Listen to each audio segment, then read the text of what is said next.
इस कलयुग में इंसान की सोच अजीबोगरीब है। दूसरे शब्दों में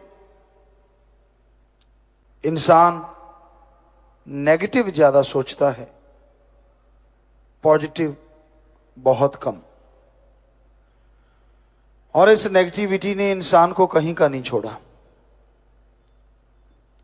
कभी भी खुश नहीं होता, कभी भी यह नहीं सोचता कि मेरे लिए अच्छा हो रहा है, मेरा अच्छा होगा। हमेशा नेगेटिव, हमेशा गलत, हमेशा उल्ट। और इन सोच की वजह से आज ज्यादातर लोग दुखी हैं। इन सोचों को निकालने के लिए सत्संग के अलावा और कोई तरीका नहीं। सत्संग एकमात्र उपाय है। यहां पे आने से इंसान की सोच बदलती है, इंसान के विचार बदलते हैं और इंसान अपनी सोच को पवित्र करके खुशियां हासिल करता है।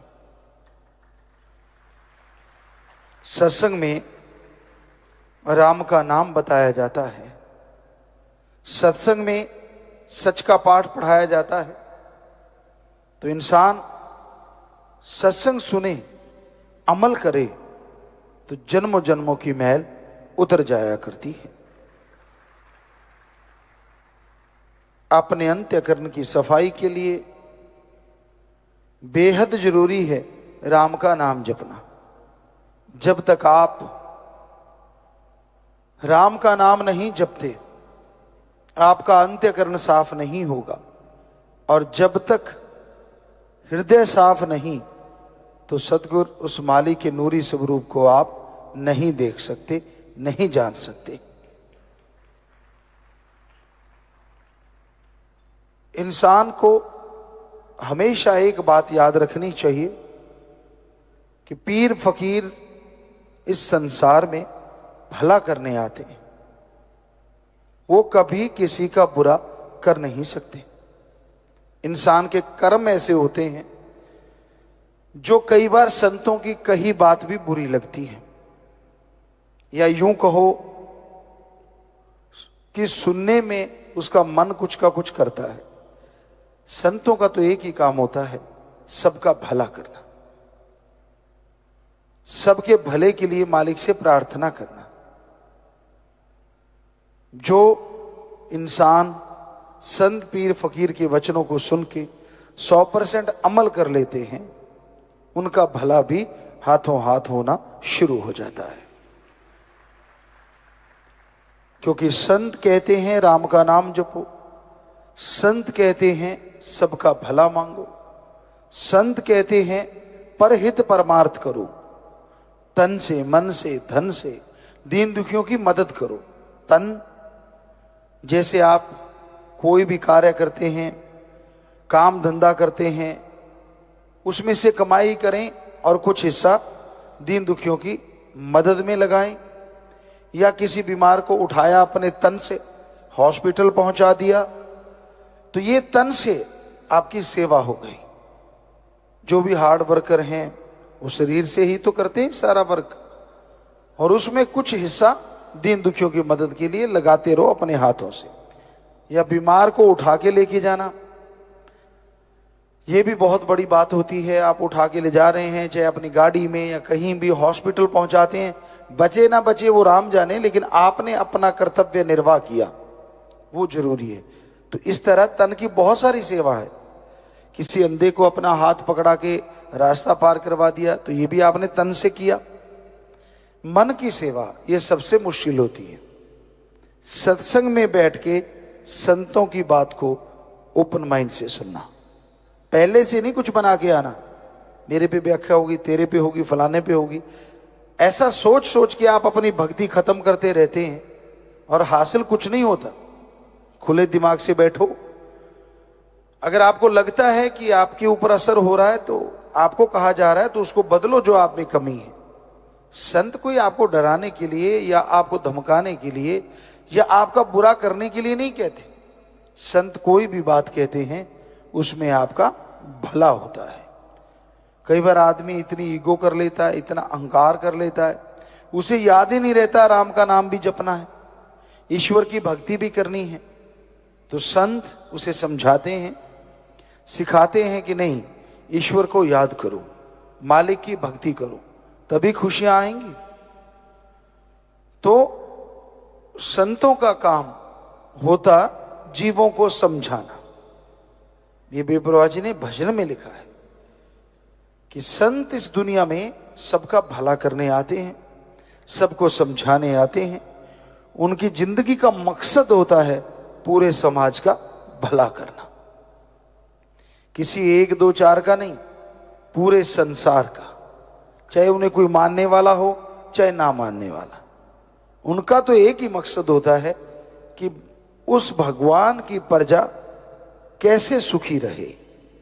वो मालिक से प्रार्थना करते हैं, सुमरन करते हैं, यहां तक कि बहुत से जीवों का कर्म भी उठाते हैं। ये उनका कर्तव्य हो जाता है, संतों का काम होता है।